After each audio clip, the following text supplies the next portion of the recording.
আসসালামু আলাইকুম বন্ধুরা, আমরা এখন যে স্থানে দাঁড়িয়ে আছি এটা হচ্ছে উহুদের ময়দান, যেখানে আমাদের প্রিয় নবী হযরত মুহাম্মদ সাল্লাল্লাহু আলাইহি ওয়াসাল্লাম দাঁত মোবারক শহীদ হয়েছিলেন। এখানে অনেক সাহাবীরা শহীদ হয়েছিলেন। প্রতিটা সাহাবীর রওজা এখানে। আমরা সেই স্থানটা দেখার জন্য আসলাম। আপনারা ভিডিওটা দেখছেন, এই চারিদিকে প্রচুর পরিমাণে মানুষ, এবং আমরা সেই স্থানটা আপনাদেরকে ঘুরিয়ে দেখাবো। এই সেই পাহাড়, যে পাহাড়ে আমাদের নবী হযরত মুহাম্মদ সাল্লাল্লাহু আলাইহি ওয়াসাল্লাম দাঁত মোবারক শহীদ হয়েছিলেন। সবাই ভিডিওটা শেয়ার করবেন, প্রতিটা মুসলমানকে দেখার সুযোগ করে দিবেন। আসলে পাহাড়ের সামনে একটা মসজিদ করা হয়েছে, এখানে 2 রাকাত নামাজ পড়তে হয়।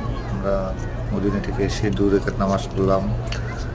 নামাজ পড়ার পরে আমরা পাহাড়ে উঠলাম।